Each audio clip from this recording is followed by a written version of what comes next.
Ok Tim, maintenant on est live. Yes, Chloé. Bienvenue dans Pod, donc cette nouvelle émission où on parle des coulisses du podcast. Tu dis Tim ou Timothée? Tim, c'est très bien. Parfait. Alors Tim, est-ce que je peux te demander de te présenter s'il te plaît?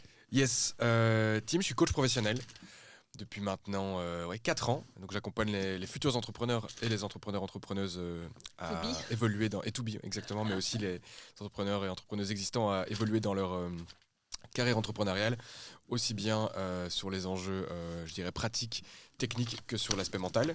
Et en parallèle de ça, j'anime le podcast Donne le rythme sur l'entrepreneuriat belge. Qu'on adore. Merci. Franchement, il y a plein d'échos, de bons échos. Bah écoute, ça me fait vraiment depuis plaisir. combien de temps, c'est vrai? Ça va faire un peu plus de 2 ans. C'était en novembre 2023. T'es à ton 40e épisode? Je suis au 57e qui sort mardi prochain. Ok, donc tu sors des épisodes à quelle fréquence? Maintenant, je sais que c'est toutes les semaines, mais avant ça, Non, c'était c'est quoi? toutes les 2 semaines. Ah, toujours? C'est toujours toutes les... Mais du coup, ça prouve que la nouvelle méthode de publication de shorts, de Reels, te donne l'impression que toutes les semaines, mais non, c'est un par semaine. Ah, toutes les 2 semaines, pardon. Ouais, ou peut-être que j'ai bingé à un moment et donc j'ai l'impression que tu vois, il y avait beaucoup d'épisodes. Non, c'est toujours même fréquence. Félicitations. Est-ce que tu peux nous dire un petit peu la genèse du projet? Ouais, la genèse du projet. Donc moi, je suis un consommateur de podcasts depuis bien 8 ans, je pense. Je crois que j'ai commencé en 2017-2018. Pas mal de podcasts anglophones, aussi sur l'entrepreneuriat. Et puis des trucs rien à voir aussi, des trucs de geek, des trucs... Ah ouais? Ouais, des trucs genre geek, jeux vidéo? Non, pas jeux vidéo, un podcast assez connu aux États-Unis dans le domaine plutôt... de la tech, même de la sécurité, s'appelle Darknet Diaries. Donc c'est des histoires un peu folles de hacks, de grandes entreprises, de petites entreprises, de personnes qui vont réussir à s'infiltrer dans des boîtes de vol de cartes Visa, de trafic un peu chelou, un peu dans le darknet quoi. Qu'est-ce que ça dit pour toi? Qu'est-ce que ça dit sur toi? Ça dit que j'ai quand même un gros penchant pour la technologie, et donc c'est ça que ça dit surtout. Moi j'aime bien me faire emmener dans des histoires, et je trouve qu'il a une manière de raconter ce storytelling-là. J'adore lire des polars, j'adore toutes les séries, tous les films, rebondissements, suspense, espionnage. Et donc moi j'ai l'impression d'avoir aussi accès à ça avec ce genre de podcast. Et donc j'en consommais beaucoup. Je crois que je nourrissais un peu l'envie et l'espoir aussi à un moment moi de me lancer en tant qu'indépendant, et donc il y a un podcast How I Built This, très connu, de Guy Raz, que j'écoutais beaucoup, avec des histoires passionnantes sur le fondateur de Wikipédia, et d'autres gros noms qu'on n'aurait pas l'occasion d'interviewer en France et en Belgique. Puis j'ai découvert aussi un podcast connu dont je me suis inspiré en France, Génération Do It Yourself. Mathieu Stéphanie. Exactement. Et puis je me suis lancé comme indépendant, et il y a un moment toutes les planètes qui s'étaient alignées. Je crois que j'avais le rêve de lancer un podcast depuis déjà quelques années. Puis je me suis lancé en tant qu'indépendant. Puis je me suis dit, en fait, moi je commence à aider les personnes qui se lancent, comme je t'expliquais, donc sur l'aspect très pratico-pratique, comment le faire, que sur l'aspect mental. Et je me suis dit, tiens, cette niche-là, cet espace-là, d'un podcast sur l'entrepreneuriat belge, il n'y en avait pas dans le format que j'imaginais, quoi, donc le format long. Et c'est pour ça que je me suis lancé. C'est vrai qu'une de tes différenciations, c'est que c'est un format très long. Oui, exactement. Qui, aujourd'hui d'ailleurs, j'ai vu sur ton Insta, t'étais peut-être un peu challengé par tes nouveaux, qu'est-ce qu'on dit, producteurs? On peut dire producteurs, ouais. Ok, on va y venir, ça j'ai vraiment envie d'en parler, Ouais. je laisse un peu le teasing pour la fin de l'épisode. Tu voyais le podcast, donc, faisant partie d'un écosystème business, ou plutôt comme un side project, genre hobby? Au début, side project hobby, mais très vite, quand même, avec l'idée que je voulais qu'ils tiennent sur le long terme, parce que c'est la manière dont, en général, j'entame mes projets, quels qu'ils soient, quoi, pro ou privé. Et donc, je voulais trouver une cadence qui me permette, que je me permette de tenir. Donc, une fois toutes les 2 semaines, c'était quelque chose que je pensais être carré. J'avais un système pro qui me permettait de le lancer. J'étais 3 jours semaine bras droit du CEO d'une PME, et j'avais 2 autres jours où je développais le coaching et le podcast. Et la règle numéro 1 que je m'étais donnée, c'est fais-le d'abord pour le kiff. Ça va être l'élément le plus important. Clairement, au fond de moi, je pense que j'avais des aspirations, que ça prenne de l'ampleur, peut-être de la hauteur, mais ça reste un hobby. Et pour le moment, on est dans une phase de transition, mais une transition longue. Mais je dirais que très tôt, j'ai compris que pour qu'un podcast fonctionne, et par fonctionner, j'entends que tu puisses potentiellement en vivre, moi, je m'étais mis dans ma tête que ça prenait 2-3 ans au mieux pour pouvoir commencer à monétiser ça. Et donc, je me dis, c'est pas si c'est une target de long terme à laquelle j'aspire, mais je vais pas faire ça 2-3 ans. Si c'est de la souffrance, ça n'a pas intérêt. Donc, c'était hobby avec cette ambition que ça devienne quelque chose par la suite. À qui tu t'adresses? Quelle est ton audience, ton persona? Alors, qui est mon audience? Ma première audience, ce sont, je dirais, les entrepreneurs, entrepreneuses qui sont déjà en exercice, soit des solopreneurs, soit des dirigeants, dirigeantes d'entreprises, qui veulent écouter mon podcast pour à la fois être inspirés et à la fois avoir des trucs pratiques à appliquer dans leur quotidien pour mieux gérer, que ce soit leur vie privée ou leur vie pro. Et puis j'ai une autre audience qui sont les futurs entrepreneurs, entrepreneuses, qui eux cherchent de l'inspiration et aussi des éléments pratiques pour se lancer. Et en tout cas, moi, c'est comme ça que je me projette, c'est comme ça que je me vois il y a 4-5 ans, quand j'écoutais ces podcasts-là. C'est que je pense que c'est à force d'en écouter des dizaines et des dizaines qu'il y a un moment cette envie et ce feu qui monte. Et tu as tellement d'histoires qui te donnent envie de le faire et de passer le pas que tu oses le faire. Mais donc je dirais que ça, c'est mes deux grosses audiences. Et puis j'en ai une très petite, je pense qu'il le fait par divertissement pur. Parce que peut-être que cette personne soit employée et c'est très bien, elles seront toute leur vie, mais il y a un nom connu, une marque qu'ils ont envie de plus de découvrir et de comprendre l'envers du décor et qui vont écouter, mais c'est pas ma cible principale. Pourquoi le titre donne le rythme? Ça va paraître peut-être très narcissique, mais j'avais pas une énorme inspi. J'ai tapé dans un site qui te permet d'avoir les anagrammes Team Rémi, et j'ai vu le mot qui reprenait le plus de lettres, c'était rythme. Et j'avais déjà eu ces réflexions-là pour ma société. Et donc, j'étais parti là-dedans. Et je crois qu'à un moment, donne le rythme, tout simplement. Moi, j'ai fait un lien, je dis, ok, je veux rythme, donne le rythme. J'ai appelé un pote qui est musicien, qui a fait d'ailleurs, qui a enregistré, qui était mon tout premier invité, qui a fait la bande-son. Et puis voilà. Justement, en parlant des invités, comment tu les castes, comment tu les contactes? Ils viennent à toi, tu vas chez eux? Alors maintenant, donc la majorité, c'est moi qui vais vers eux. J'ai clairement des demandes entrantes. C'est vrai qu'à chaque invité que tu reçois, tu demandes aussi qui est-ce que tu voudrais avoir entendre, quoi, écouter l'histoire. En tout cas, tu l'as déjà dit plusieurs fois, tu as demandé aux invités, même s'il y avait une personne qui voudrait... Yes, j'essaie de plus le refaire maintenant parce qu'il n'y a rien à faire. Moi, je crois énormément, mais dans toute ma vie, qu'elle soit privée ou pro, au réseau.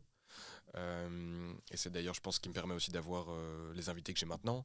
C'est via des introductions que j'ai eues, que ce soit de mon ancienne carrière, de ma carrière actuelle, d'un autre invité.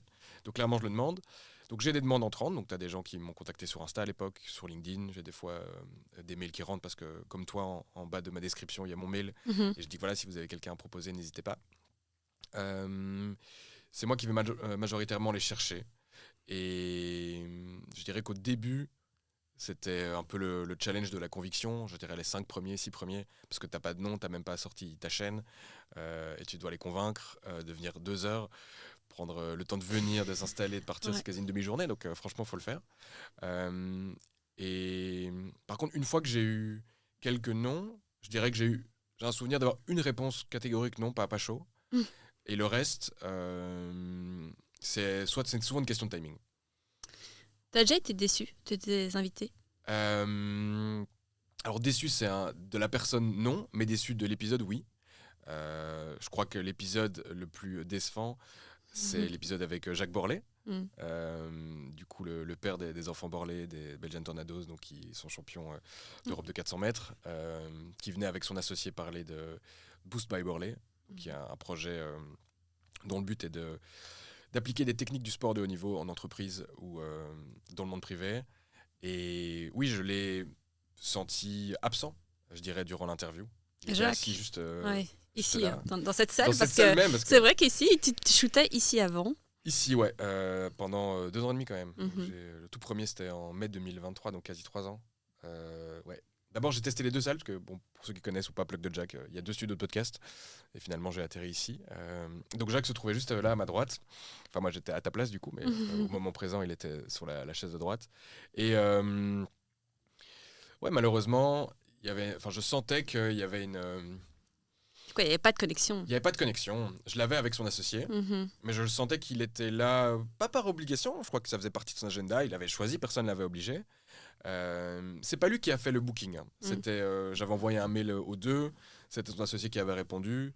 Lui, il avait juste un moment d'y valider pour le timing. On n'avait pas eu d'échange au téléphone, pas par mail en direct.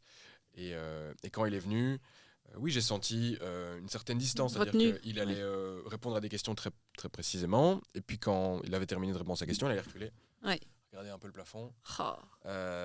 Et donc c'était dur. Donc je me suis donné à fond pour compenser. Et c'était un chouette exercice au final. Ça m'a poussé à compenser énormément. Et puis j'ai hésité à le sortir.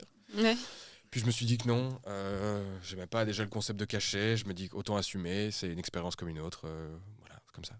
Et puis, je trouve que c'est hyper important. Je fais un parallèle, tu m'as posé de questions. Mais j'imagine que tu l'as ressenti plusieurs fois, toi, déjà, quand tu interviewais.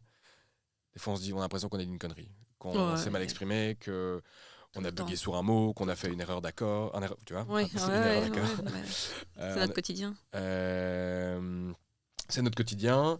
Et au début, les tout premiers épisodes, t'as peut-être tenté de vouloir tout couper pour paraître parfait. Et du coup, pour moi, faire cette étape de sortir un épisode où je sentais pas vraiment la magie, c'était une étape de plus de me dire assume en fait ce que t'as fait, ça va pas changer la face du monde. Les gens vont même pas tiquer, et même s'ils tiquent, ils vont très vite l'oublier. Donc voilà. Je te rejoins. Je t'avoue que moi, les premiers épisodes, j'étais vraiment dans le montage. Donc, bon, toi, tu délègues ton montage, on en parlera, mais moi, je fais tout le montage moi-même. Et une des raisons, c'est aussi parce que je me coupe beaucoup. En fait, je m'auto-censure beaucoup parce que je parle beaucoup d'expériences que j'ai, en fait, pour que mon invité aussi se sente à l'aise de s'ouvrir. Mettre les gens à l'aise, c'est pas facile. Et du coup, c'est vrai que je me coupais beaucoup. Et je pense, comme toi, qu'il faut être authentique. Il faut assumer. Après, j'en parlais ce matin avec une autre invitée pour l'émission Pod. C'est que moi, hôte de podcast, animatrice de podcast, c'est pas une fin en soi. J'aime le podcast, le média, l'écosystème, vidéo podcast. Je chéris ce média, mais le fait d'animer un podcast, c'est pas ce qui m'excite le plus. Et c'est pas, je pense, ma zone de génie, en toute franchise. Tu te verrais où alors ? J'aime bien le business, tu vois, j'aime bien mais j'aime bien ce côté un peu tu vois, là je suis hyper excitée d'avoir tous tes podcasteurs pour parler argent, vraiment, pour parler aussi pas seulement le revenu financier, mais aussi le revenu que ça t'apporte, la notoriété, l'expertise, tu vois, asseoir ton autorité, tu convertis. Toi, le podcast, c'est un de tes billets aussi de conversion, j'imagine, pour ton business, ton propre business. Je crois que c'est un média très puissant et qui est sous-estimé ou sous-évalué en Belgique francophone, je vais dire. C'est ce que je connais. Donc, excité par le média, plus que par le fait de prendre le micro et de briller. Mais donc, du coup, tu m'en avais déjà parlé, mais donc le rêve, ce serait de monter justement un média et limite, quoi, de ne plus être hôte, d'avoir... ça pourrait t'aller, quoi. Oui, ça pourrait totalement m'aller. Ouais, moi, pas du tout. Ouais, je sais, mais la plupart des podcasteurs, ils veulent être sur la scène, tu vois, ils veulent le crachoir, ils veulent le micro, et c'est fair enough. Oui, mais il y a un côté finalement, ça reste aussi peut-être de l'ego, tu vois, parce que c'est de la... Finalement, c'est prendre de la place, malgré que j'interviewe chaque fois d'autres invités, c'est toujours moi au micro. Et de plus en plus, et d'ailleurs, je t'encourageais beaucoup, je dis, on veut t'entendre, Tim, on veut t'entendre, les premiers, on t'entendait pas assez. Mais j'ai envie de te dire la même chose, du coup, quand toi, tu me dis que tu te censures. Ouais, mais les épisodes solos servent à ça et je prends aussi du plaisir, hein, je vais pas me le cacher. Mais bon, pour revenir à toi, tu peux nous parler un petit peu de l'évolution de Donne le rythme. Qu'est-ce qui a changé ? Si tu peux mettre des mots là-dessus sur les premiers épisodes et maintenant, notamment le fait de te faire produire par... Yes, avec grand plaisir. Je pense j'étais vraiment content de venir pour ça parce que comme mon objectif de mon podcast, c'est d'essayer de démocratiser l'entrepreneuriat, vulgariser par les chiffres, réalité concrète. Ouais, j'ai d'ailleurs, vraiment envie de le parenthèse, mais écoutez, si vous ne connaissez pas Donne le rythme, écoutez-le parce que c'est super intéressant, ne fût-ce que pour ça. Parce qu'on va dans les chiffres, on va dans ce qui fait un peu mal. Hein. Parfois, les invités, je crois que... il faut du courage pour lire. Ouais. Et bravo. Écoute, merci. Mais donc, du coup, à mon tour. Donc... je vais te faire un peu une ligne du temps. N'hésite pas à m'interrompre pour des questions. Non, vas-y, je te laisse parler. Donc là, je vais rentrer dans l'histoire. Donc, on est en mai 2023, j'enregistre mon tout premier épisode. Ok, ça sort 4 mois plus tard. Non, même 6 mois plus tard. Entre-temps, j'en ai enregistré 2. La machine est lancée. J'en ai 3 dans les bacs. Je me dis, ok, c'est parti. On se lance. Je fais un petit teaser, hyper claqué, mais c'est pas grave. Une DA aussi, vraiment, qu'un pote avait fait... sur Canva, qui au demeurant en tout moment était génial, avec le recul évidemment qu'il y a des évolutions, mais donc je suis très content d'avoir osé me lancer en me disant écoute, c'est fait. premier épisode sort, 200 écoutes en quelques jours, je suis trop content. Et puis la réalité entre en jeu, c'est que c'était le premier, tous tes potes suivent, génial. Et puis après, tu dois en ressortir et les écoutes sont clairement ne suivent pas directement. Le tout premier épisode, c'était avec un pote. On va vraiment dans les détails. Franchement, pareil, j'ai hésité à un moment, je me suis dit, ça m'a traversé l'esprit, je dirais, de est-ce que je l'enlèverais ou quoi. Mais non, je suis très fier et très content de le laisser. Mais il y a une énorme différence. Je crois que j'étais, en plus, c'était pas l'entrepreneur qu'on peut imaginer, c'est un artiste DJ électro, donc pas du tout la même économie qu'un dirigeant d'entreprise. Premier épisode, deuxième, troisième, aussi petite anecdote, au début j'ai un enjeu peut-être de légitimité. J'avais l'impression que je faisais quand même que les gens me faisaient un cadeau en venant, et donc j'ai invité les 3 premiers au resto. Oh chou. En me disant ben voilà, ils donnent quand même de leur temps et tout. Et donc l'étape 1, que moi un parti pris du coup, c'est celui d'externaliser la production dès le départ. Donc j'ai trouvé d'abord une monteuse qui elle-même a fait un podcast, mais qui était plutôt novice dans la partie vraiment montage. C'était au Black, on s'arrangeait, c'était je crois 150 par épisode. Mais donc moi, il faut imaginer que c'est un podcast de 2 heures. Donc souvent, pour les monteurs, il y avait quand même une double écoute, cumulée au total. Tu as déjà 4 heures de taf. Ouais, tu écoutes en x4. Hein. Allez, oui, ok. Fine, t'avais quand même des rajoutes, quelques rajoutes audio, t'avais quelques allers-retours au fil du temps que moi j'ai fait faire aussi quelques sous-titres. Je t'accorde. Okay. Donc il y avait du taf. Pendant genre une dizaine d'épisodes, c'était au Black justement, et c'est quelque chose, je me demandais comment je vais le faire évoluer parce que c'était un investissement, il y avait absolument aucun retour. Mes écoutes étaient vachement limitées, c'était vraiment assez stable au début, j'avais vraiment pas de gros mouvements. Et puis 10 épisodes plus tard, elle dit qu'elle arrête. Et en fait, ça m'arrange. Je professionnalise le truc. Je contacte un monteur pro qui m'a donné du coup tous les conseils que je t'ai donnés juste avant qu'on lance. On le remercie. Pour faire le multitrack et ce genre de choses. Lui, avec le recul, c'était moins cher à l'heure. C'était déclaré et j'avais plus d'heures. Mais c'était du coup un investissement quand même Juste avant d'arrêter avec lui, j'étais autour de 400 € par mois, donc 2 épisodes par mois. Donc tout compris, c'était mon investissement avec aucun retour. Ok, et pas de vidéo. Pas de vidéo pendant 1 an et 4 mois. Ok. Ouais, donc c'était seulement de l'audio. Utiliser une plateforme, pour ceux qui connaissent, je ne sais pas si tu l'as déjà expliqué, mais donc on utilise un hébergeur qui permet du coup de centraliser ton fichier audio et de le disperser sur toutes les plateformes. C'était ça uniquement. J'avais mon compte Insta, j'avais mon poste de sortie. Je pense que c'est là où je suis le moins bon. Moi, c'est la com sur Insta. Mon poste de sortie. Et puis j'avais les quotes. Qui sortait, je faisais un ou 2 posts de quotes en plus, donc tu n'avais aucun visuel.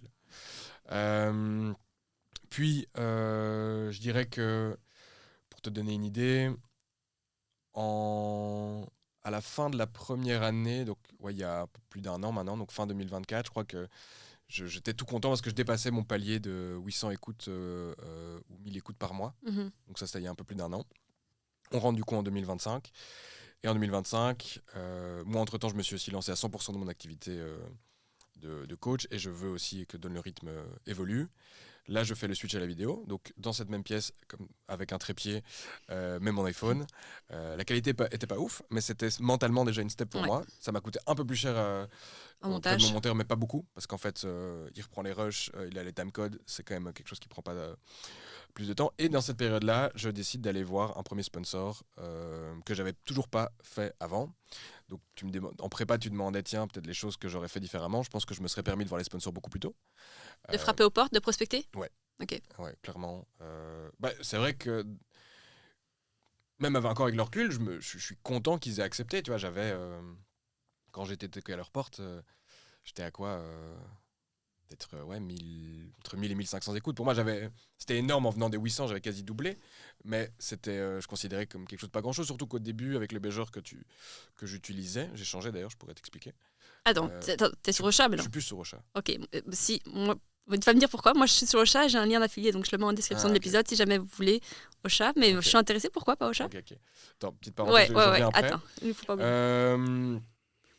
Et donc là, j'ai été toqué à leur porte, j'y connaissais rien, aller-retour ChatGPT, forum, site web pour te dire, ok, mais qu'est-ce que je vais demander ? Je t'avais envoyé un message pour que tu me donnes le coût par minute. Et donc j'ai tenté de vendre 4 épisodes à hauteur de 200 € l'épisode. Et tu vends pas vu que moi je ne fais pas d'insert dans tous les épisodes, ce que toi tu fais sur Ocha. Donc pour expliquer, moi je préenregistre comme toi aussi, mais donc je vais enregistrer un pré-roll, donc un passage de 1 minute par exemple sur Accountable, c'était eux à l'époque. Et puis il est inséré dans mon intro, mais mon intro elle est après les extraits, elle est après Bonjour et bienvenue sur le rythme, elle est à un endroit spécifique. Ouais. Et du coup je l'avais fait que pour 4 épisodes, et c'est chaud de vendre ça pour 4 épisodes, parce que 4 épisodes, tu peux pas prédire combien d'écoutes ils auront spécifiquement. Ouais. Et donc j'étais assez agréablement surpris qu'ils acceptent pour 200 € l'épisode, pour quelque chose. Mais je vois te marrer parce que. Ils ont même pas challengé Non. Non, je rigole parce que moi je suis à 1 500 € pour le pré-roll. Ouais. Et que Tim a un vrai problème avec l'argent. Chaque fois on en parle, il n'ose pas demander de l'argent, mais je dis mais demande. Bah là, du coup, on va venir à la suite, c'est clairement la target de maintenant. Maintenant, je vais. Comme ça, vous voyez déjà la suite. Donc là, maintenant, mon gros enjeu de ce trimestre, c'est de choper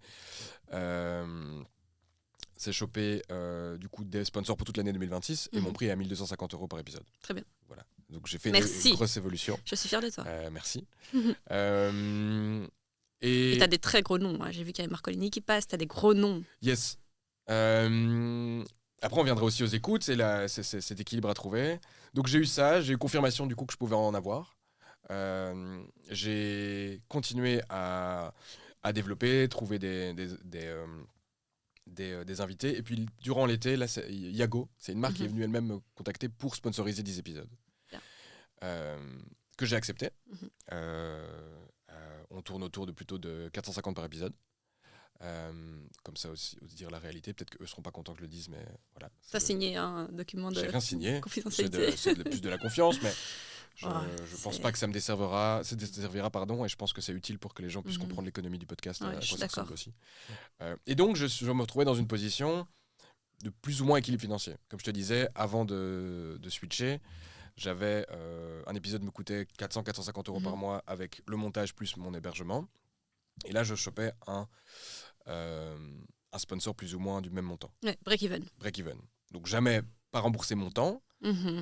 J'avais eu des clients grâce à ça. Ça avait permis d'augmenter ma notoriété. Mais je pense que jusqu'à encore maintenant, ça m'a coûté beaucoup plus que ça m'a apporté. Et c'est fine, c'est un choix que j'ai posé. Donc là, je reçois des sponsors pour 10 épisodes.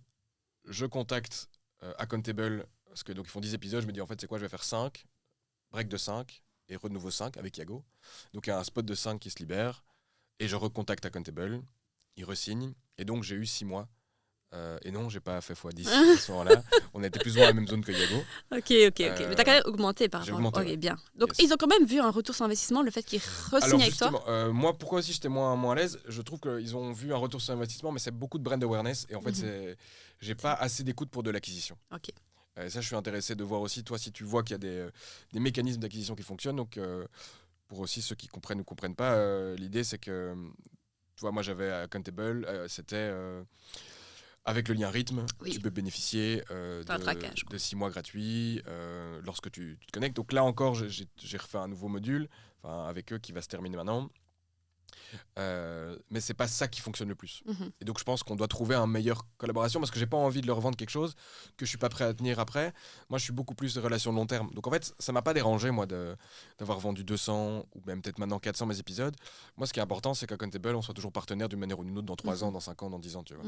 Et donc c'est surtout ça que je vise. Pour aussi trouver le bon fit de la collaboration. Yago, typiquement, on n'a pas fait de lien d'affiliation. C'était du brand awareness pur. Oui, il faut voir le goal de la marque. Voilà. Et donc, j'ai eu ces 2 financements. Donc, j'ai eu plus ou moins 6 mois d'épisodes financés. Et là, je me suis dit, OK, c'est le moment de tout réinvestir et de changer de production. Et donc, par là, arrêter de filmer avec mon téléphone, changer de studio. Et donc, c'est là que j'ai contacté pas mal de studios. Et j'ai choisi The Pod, qui m'accompagne maintenant depuis 2 mois et demi. Ça a commencé 2 mois et demi, 3 mois. Et pour un forfait de 750 € par épisode. Il se fait que j'ai pu bénéficier d'une prime, donc je suis retrouvé à plus ou moins les 450 que je gagnais. Et donc là, sur ces 6 mois d'épisodes, sur 12 épisodes, je suis plus ou moins break-even. Et donc j'ai 12 épisodes, 6 mois. J'ai peut-être un peu emmêlé les pinceaux. Donc à partir de mai, ben, ce sera le prix plein parce que je ne peux pas bénéficier de cette prime indéfiniment. Oui. Et donc moi, ma target, c'est qu'au moins à partir de mai, j'ai 750 € de revenus par épisode pour pouvoir financer ce que ça me coûte. Et le deal avec The Pod maintenant, c'est que j'ai la location du studio, j'ai le montage audio, j'ai le montage vidéo, j'ai un draft de description, j'ai des propositions de titres. Ils font faire 6 short reels par épisode. Ils vont faire 3 miniatures YouTube pour faire de l'AB/C testing. Donc pouvoir, en fonction des personnes random qui vont arriver sur YouTube et tomber sur ma vidéo, ben, la miniature qu'ils vont voir va changer. Pour essayer de déterminer ensuite quelles vont être les bonnes DA à choisir, qu'est-ce qui va fonctionner pour mon audience. Et j'ai aussi un accompagnement plutôt commercial sur justement, là ils font le press kit et le media kit. Donc c'est des termes que je connaissais de nom mais finalement pas spécifiquement, donc vraiment des formats que je peux utiliser pour envoyer aux marques pour présenter le projet Donne le rythme. Et donc voilà, donc là tout mon enjeu, je dirais, du premier trimestre, c'est de trouver des sponsors pour 2026 à associer du coup pendant toute l'année pour pouvoir financer la marque et pouvoir peut-être potentiellement moi dégager un peu de revenus de cette activité-là. Voilà. Ce qui serait pas mal. Yes. Tu me disais en off, je mets les pieds dans le plat, vas-y. Tu me disais en off que s'il y avait du bon et du moins bon. Yes. Le très bon, c'est la vidéo. Et je pense que c'est le plus important. Tu penses que c'est le plus important ? Oui, dans ce que je vais t'expliquer. Je dirais dans la relation. Ok. Donc en effet, il y a du bon et du moins bon. Donc quand je dis bon et moins bon, c'est de la production. Hein. Je parle de pod. C'est ça. Pour être clair. Le bon, c'est que l'output est vraiment hyper qualitatif. Et c'est un énorme jump de là où je venais. Donc ça, j'en suis très content. Oui. C'est très beau. Merci. Et là, pour moi, le contrat est rempli. J'ai un chouette montage YouTube. J'ai 6 short reels par épisode. Et je suis convaincu, et maintenant je vais l'éprouver en testant, mais que cette vidéo, pour moi, va vraiment m'amener une autre audience. Donner un exemple. Moi, je suis maintenant autour de 5000 écoutes par mois, tout confondu. Hors short et reels. Oui, bien sûr. Voilà, juste les formats longs. Et j'ai 20% en un mois qui est venu de YouTube. YouTube, c'est grosse découvrabilité. Tu vois, je faisais... Tu faisais pas YouTube aussi. Enfin, je faisais, mais vu que c'était filmé avec mon téléphone, c'était claqué. Franchement, vous pouvez aller regarder sur YouTube, regarder les miniatures avant. C'est pas les codes YouTube. Et pareil, je les laisse. C'est assumé, c'est comme ça. Faudra attendre que assez d'épisodes sortent pour qu'ils soient tellement bas que plus personne n'allait scroller, quoi. Et là, j'ai sorti ma première vidéo YouTube. C'est pas grand chose, c'est 500 vues, mais je venais de 50. Donc, moi, je pense aux proportions. C'est x10. Mais par contre, c'est un tout nouveau jeu YouTube. J'ai clairement une audience sur Instagram, sur LinkedIn et sur Spotify, des gens abonnés. Sur YouTube, je suis à 160 abonnés. Donc, je dois tout recommencer. Ou tout commencer. Donc, je dirais que ça, le contrat est rempli. Parce que j'ai déjà vu l'impact sur les vues. Je sens que globalement, je suis dans une dynamique où j'ai investi tellement de temps et d'argent.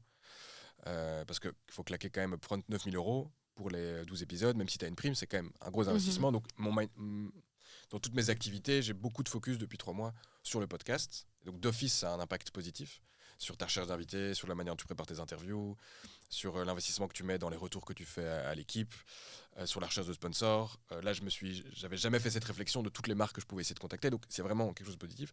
Là où il y a encore l'amélioration, c'est, je dirais, le back-office, ce qui est pas visible, l'aller-retour. Vu que comme il y a tellement de choses dans le contrat, sur la diffusion des reels, des shorts, tu vois, t'en as 6 par plateforme à sortir. Il y a beaucoup de délivrables qui doivent fournir, genre des descriptions, je t'ai dit des titres et des miniatures, les sous-titres sur les reels. Sur tous ces éléments-là, il y a eu plein de petits trucs qui individuellement sont pas très graves, mais qui cumulés ont fait que moi ça m'a pris quand même beaucoup plus de temps et que mon temps n'a pas du tout été diminué pour le moment. Donc c'était ça aussi. C'est ça le moins bon. Je dirais que c'est ça le moment parce que le deal, c'était en plus d'augmenter tes vues et de pouvoir en faire une activité qui permette de moins, à minima, rembourser tes coûts, voire potentiellement de dégager un peu de profit. L'idée, c'était aussi une promesse de passer de 20 heures par mois à 5 heures par mois. Cette promesse n'est pas remplie. Mais après, je pense que moi-même, je réalise que... oui, les choses se mettent en marche. Que tu peux pas non plus avoir les fameux moutons à 5 pattes où tout fonctionne. C'est normal que c'est mon bébé. Et moi, je pense que je suis exigeant. Je m'en suis aussi rendu compte aussi. Surtout quand c'est ta marque, tu as quelque chose que tu as construit pendant 2 ans et demi. Tu vas pas... Et que tu sors 9000 balles, quoi. Enfin... C'est ça. Mais donc, je dirais que c'est ça, le off qui est plus... Enfin, ce qu'on disait off, qui est plus compliqué, c'est le back-office, l'alignement, parce que je pense que c'est aussi un studio qui est assez jeune dans sa conception et qui doit aussi se roder. Mais voilà. Donc, comment vous communiquez par Notion ? Alors, plusieurs choses ont été mises en place. Moi, j'ai donné accès à mon Drive.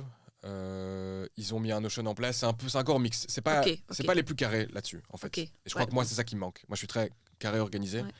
Et je dirais que c'est peut-être ça qui me manque de leur côté. Ok. Toi, aujourd'hui, est-ce que tu retires beaucoup d'impact humain, au-delà de la stratégie business, etc. Qu'est-ce que le podcast t'apporte humainement parlant ? Donc, déjà, à titre personnel, moi-même, je suis inspiré par les rencontres que je fais. J'imagine. Donc, je crois que c'est ça qui m'apporte le plus. Vu mon métier de coaching, c'est quand même un métier de contact, d'accompagnement. Et j'adore je fais finalement ce que je fais en soirée. Je pose des questions et les gens me racontent leur vie. C'est quelque chose qui me plaît. Et du coup, j'ai ça, mais de manière carrée et cadrée, organisée, dans un podcast. Et donc, je crois que moi, ça me nourrit parce que je suis curieux, parce que ça me fait réfléchir sur mon activité, ça m'inspire sur des choses que je pourrais aussi faire. Ça me donne de la perspective. Il y a des moments aussi où je parle de mes propres enjeux et donc j'ai une perspective différente. Et je vais aussi en tirer un réseau et pas d'une manière purement, je dirais,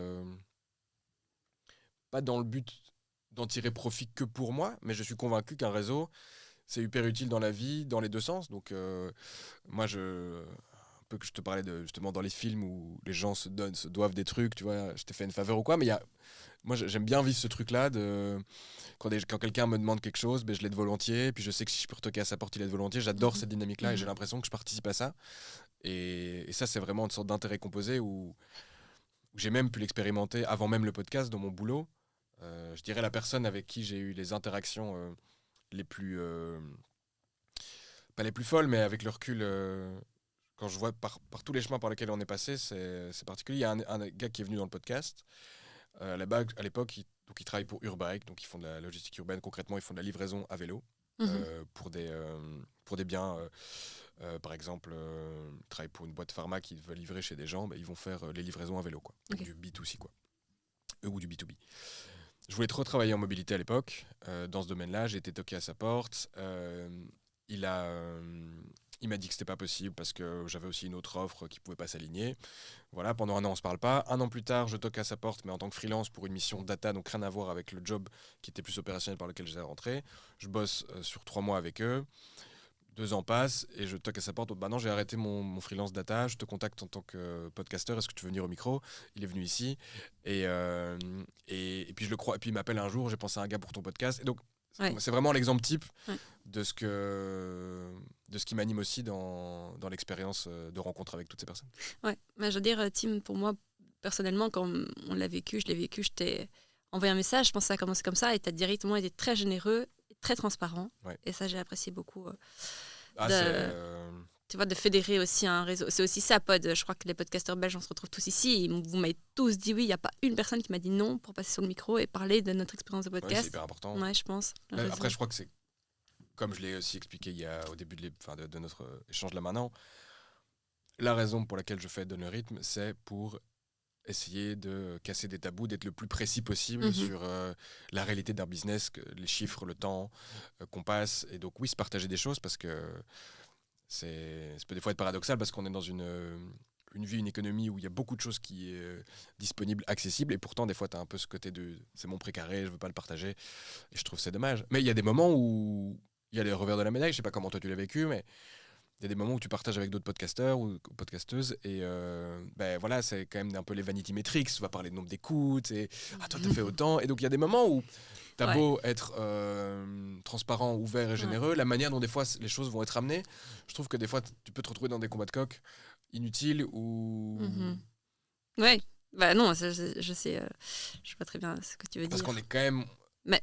Parce que là, pardon, vas-y. Non, moi ça leur appartient, tu vois. Moi, c'est pas mon combat, il est pas là, mais j'entends, il y a l'ego qui rentre en jeu d'office. Oui, et puis, alors là, je te parle peut-être même outre le combat, des fois que tu le veuilles ou non, en tout cas je vais parler pour moi, même si tu aimerais ne pas être impacté, tu peux être impacté dans une comparaison. Parce Bien que sûr. Au final on est quand même dans une activité de médias, de diffusion, d'apparence. C'est cette économie de l'attention, donc on va se battre à la fois contre d'autres podcasts, mais contre Netflix, contre WhatsApp, contre Insta, contre LinkedIn, contre tout. Contre les radios. Donc, donc tu vas voir le nombre de 5 étoiles qu'il a sur Spotify, le nombre d'abonnés qu'il a sur YouTube, le nombre d'abonnés qu'il a sur Insta, sur LinkedIn. Et donc, ça, c'est un exercice un peu quotidien d'arriver à prendre du recul là-dessus et de ne pas te définir par ça. C'est ça. Et de ça ne définit pas ta valeur. Non, mais bon, ça, c'est une grande de mes croyances, mais qu'on n'est clairement pas défini par ce qu'on fait. On est bien plus que là, cette interview. Toi, t'es une maman, t'es une petite copine, t'es une amie, t'es une femme. C'est l'anniversaire de mariage en plus aujourd'hui. Ok, waouh, écoute, félicitations. Ok, marié un 7 janvier. Un 6. Un 6, pardon, 6 janvier. Ok, il faisait froid. Du coup, on a dévié. Tu m'as eu avec ton mariage. Oui, donc cette comparaison, c'est un challenge parce que à la fois c'est la métrique que tu vas utiliser, que tu vas suivre pour voir si ton épisode performe. C'est ce qui va te permettre d'aller chercher ensuite des sponsors. Donc tu vas y être très attaché. Et de l'autre, en effet, ça ne te définit pas. Et je trouve que ça, c'est l'équilibre qui est le plus chaud. Surtout quand c'est un de tes bébés que tu veux faire évoluer. C'est cet équilibre de à la fois vouloir grandir sans en être obsédé.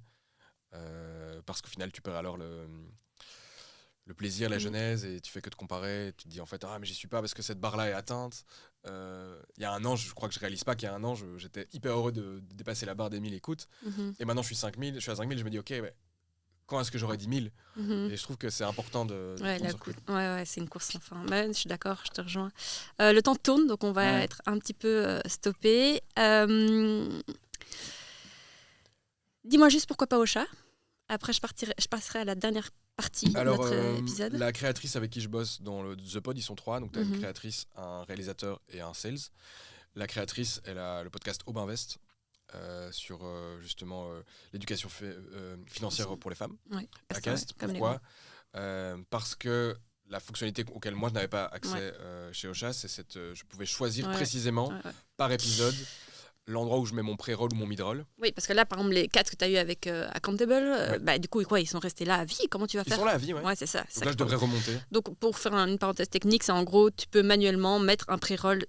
C'est ça. Donc, sur Ocha, par exemple, tu peux le mettre devant ou à la fin.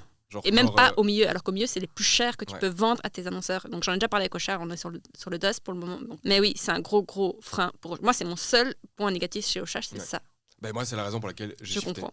Et elle m'a dit, mais en fait, non. Et là, du coup, je me suis rendu compte que j'avais un catalogue d'épisodes que je peux dans lesquels je peux introduire, du coup, un pré-roll ou un mid-roll. Alors qu'avant, je vendais l'épisode. Donc, un épisode, imaginons, qui performe super bien, que j'ai 2000-3000 écoutes, c'est génial.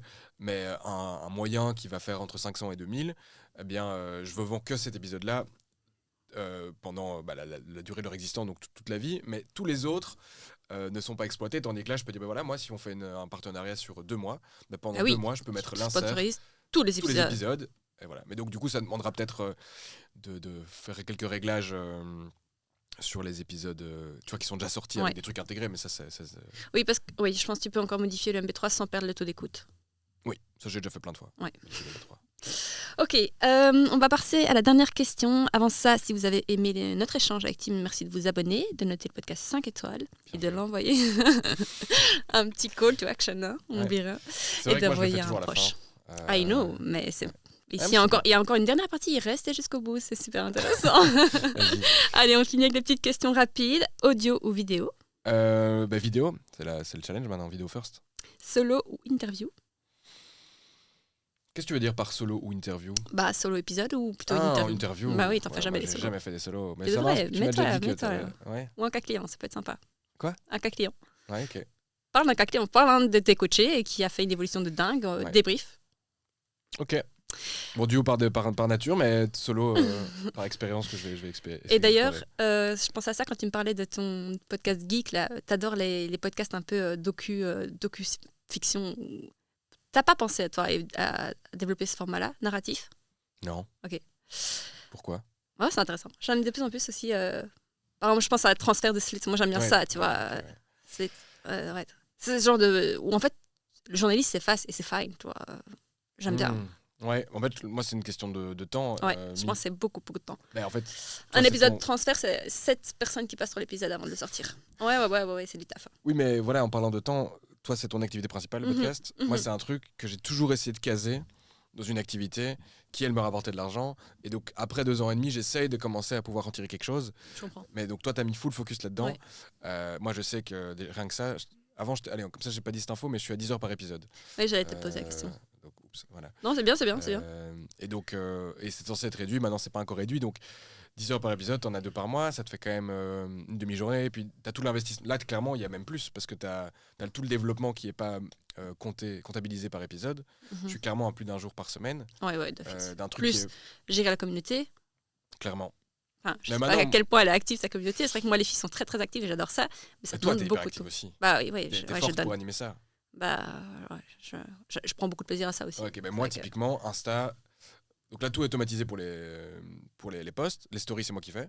Sur quoi Quel outil Metricool. Ouais. Ok, et pourquoi 6 Pourquoi 6 shorts C'est une discussion, je suis chaud à avoir ton avis. Eux sont venus avec. J'avais pas d'éléments pour le challenger beaucoup plus. Moi, j'avais une idée autour de 3-4. Maintenant, moi, ma crainte, c'est d'inonder mes abonnés de ça. Non, je vois pas. Ouais. Je pense que j'ai même son de cloche que. Moi, je pense qu'il faut de faire plus. Ouais. À mon avis, ils n'utilisent pas Opus Clip, mais tu peux faire sur Opus Clip. T'as une dizaine, une vingtaine de shorts. Il m'a dit qu'ils allaient tenter il m'a dit tu vas pas être content parce que tu auras des fautes d'orthographe. C'est vrai que moi je suis vraiment carré là-dessus. Moi ça je repasse sur chaque. Ça demande du temps quand même. Ouais, tu repasses sur chaque. Mais il me disait on va trouver des méthodes où on va peut-être en sortir 10-20. Moi j'ai un peu peur d'inonder. En fait tu sors ça sur YouTube. Tu vois la découvrabilité de YouTube, elle est forte. Donc t'en mets blindé. Parce que là on a parlé des 5000 vues par exemple, tout compris YouTube et ce format long et Spotify. En termes de shorts, c'est vrai qu'en termes de découvrabilité, mes shorts en un mois ils ont fait 20 000 vues. Insta aussi, tu tournes autour de entre 20-30. Et donc, j'étais choqué de voir cet impact-là aussi en termes de découvrabilité. Et il y avait une question que m'avait posée en off, je sais pas si tu vas la poser maintenant, donc je te coupe d'avance. Dis-moi. C'est, est-ce que la vidéo change la donne ouais. Un exemple type, c'est la semaine dernière, je sors mon épisode avec Cocoa. J'ai adoré. Merci. Pâtissière qui retourne sur ses 10 ans. Pâtissière florale qui retourne sur ses 10 ans d'entrepreneuriat. Typiquement maintenant, vu que j'ai des beaux reels et shorts à partager, c'est beaucoup plus vendable de faire des coposts. Et donc chaque fois, moi aussi un truc, je me bats pour chaque épisode pour que l'invité le promeuve à fond. Il le fait, il joue le jeu. Ouais. Donc moi, maintenant, il n'y a plus une personne qui le fait sans post LinkedIn. C'est-à-dire, attends. Donc toi, tu fais un post, tu crées le post, tu le tags et il partage le post. Non. Il fait un post LinkedIn original. Et quoi comment tu demandes ça à ton invité Tu le mets dans la charte ou tu fais signer une charte contrat Non. Droit d'auteur Non, toi, je sais que tu fais, moi pas du tout. Ouais, ça dépend lesquels, mais ouais. Non, moi, je préviens en amont. Donc mon processus, c'est je vois mes questions, blablabla, la personne vient, on fait l'enregistrement. Les questions, tu les donnes avance ou pas? Oui, pour éviter la question de c'est la veille, qu'est-ce que je vais aborder. Donc je crois que tu as 90% qui s'en foutent, voire peut-être 80%. Mais pour les 10-20, moi par défaut, comme je fais ma prépa, et à la fin, je demande honnêtement à Claude ou ChatGPT de me générer le mail avec le bullet point des différents sujets, questions que je vais aborder. J'ai mon mail type. Je dis qu'on va aborder ces éléments-là, que c'est une base de discussion, qu'on va se permettre de faire la digression, qui ne doit rien préparer, que moi je donne le rythme. Hyper lame. Et donc c'est ça ma prépa. La personne vient, quand l'interview se passe bien, pareil, je dis ok, pour la diffusion, hyper important, donc on va faire c'est limite on va quoi, c'est pas est-ce qu'on peut quoi. Donc cross-post pour un des 6 reels. En général, j'envoie les 6 en me disant que j'aurais... Tu envoies en amont les 6 ? Alors, pour qu'ils valident ça, parce que je prends pas le risque, j'envoie les 6 en mode voilà, ils sont montés, dans tous les cas, tu peux rien faire. Et pour le moment, depuis le nouveau format de pod, les 3 ont accepté. Le premier reel Copost, typiquement Cocoa, ça m'a ramené 70 followers en 3 jours. Clairement, j'aurais pas pu avoir ça sur une sortie mon ancien format où c'est juste une photo de l'invité, épisode 50. Ouais. Ça va pas fonctionner. Non, ça va pas fonctionner. Donc, ça n'a pas fonctionné. Donc, voilà. Et TikTok, alors là c'est automatique, mais je pars de rien. Cool. Ouais, vraiment, j'ai zéro. J'ai créé mon compte TikTok il y a 2 mois. La dernière fois, j'avais 15 abonnés. Je vais être suivre. Mais et aussi, au truc marrant, comme je déteste me perdre dans le doom scrolling d'Insta, tu vas me prendre pour un taré, mais moi je désinstalle Insta après chaque story. L'application. Ah, je te prends pour un taré. Attends, tu désinstalles ? Ouais, en fait, je veux pas me perdre. Ah, ok. Bah, je crois qu'il y a même des apps qui existent pour bloquer le bazar. Mais je sais, mais je veux même pas. Oh, je suis chaud. Ouais. N'ouvre pas TikTok alors. Ah bah t'inquiète, je fais la même chose. TikTok, en fait, je réinstalle pour poster la story, je désinstalle. Je sais que je pourrais une app, mais ça me faisait triper de faire fonctionner comme ça, elle est pas là, quoi. Ok. On continue parce qu'on arrive à la fin du temps disponible. Alors, régularité ou perfection ? Régularité. T'es toujours en bimensuel ? Ouais. Ok. Un extrait ? Un extrait. Ou maintenant, lors de ma sortie d'épisode, j'ai, depuis encore une fois le pod, je mets 10 minutes d'extrait en même temps que la sortie. Le même jour ? Le même jour. Très bien. Très smart pour les algorithmes. Okay. Distance ou présentiel ? Présentiel. Tous. Une erreur que tu ne referas plus ? Qu'est-ce que je referais plus comme erreur ? Tu sais que je vais plutôt dire, j'aimerais une erreur que j'aimerais faire. Ne pas me préparer pour une interview. Ah ouais, moi souvent je me prépare pas. Mais donc, moi je prépare en amont parce que je fais toute ma prépa, mais des fois je me dis en fait, je pense que venir avec une grande candeur et innocence de rien connaître, je serais encore mieux, je serais encore un meilleur intervieweur, je pense. Parce que j'irais, je pense, je sais pas, je crois qu'il y a une curiosité supplémentaire qui me ferait aller chercher des trucs que j'irais pas chercher si j'étais préparé, je pense. Une erreur va me dire, parce que j'en ai fait plein, mon but c'est pas de dire que j'ai pas fait. Je dirais qu'une erreur que je referais pas, comme je l'ai dit, c'est de traîner pour aller voir des sponsors. Mais ça demande du temps aussi. Hein. Ça demande du temps. Ouais, mais tu me bonnes erreur, donc voilà, il y a ça. Ouais. Ça me viendra peut-être, mais donc si t'as d'autres. Last minute ou ultra organisé, je crois qu'on a compris. Ultra organisé. Et montage léger ou hyper clean ? Léger, je pense quand même. Dernière question, qu'est-ce que le podcast, ton aventure podcast en un mot, qu'est-ce que tu peux nous dire ? Excitant.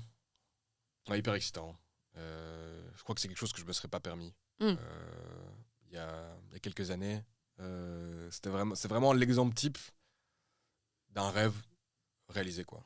Et là, t'es arrivé un peu à la vision que t'avais, parce que là, la vision du podcast, comme on l'imagine, t'y es. Enfin, je veux dire, en tout cas, dans l'esthétique. Ouais. C'était un peu, moi, honnêtement, c'est un peu mon goal. Hein. En termes de rendu esthétique, quand même, t'as le plateau qui fait pro, tu vois, t'as les belles lettres. Non, j'y suis, t'as raison, j'y suis. Je pense que c'est bien que tu le dises. Je l'ancre. Je crois que... D'ailleurs, c'est bien ce genre de discussion, ça permet de... C'est le même exercice que moi je fais de l'autre côté. Donc c'est retracer le fil. Non, j'y suis. Je crois que là, j'ai vraiment un enjeu de me dire, allez, je veux pouvoir financer cette année, de me dire, en fait, le pari a été réussi. Parce que là, le pari, je l'ai pris. Et là, je vais pouvoir financer. Mais je crois que ce serait aussi un leurre de me dire... parce que alors, dans 3 mois, j'aurai une nouvelle target. Donc, en gros, je suis content. J'ai fait un beau step et j'ai envie de continuer. Merci, Tim. Merci beaucoup. Avec plaisir, Chloé. Merci de m'avoir invité. Trop chouette.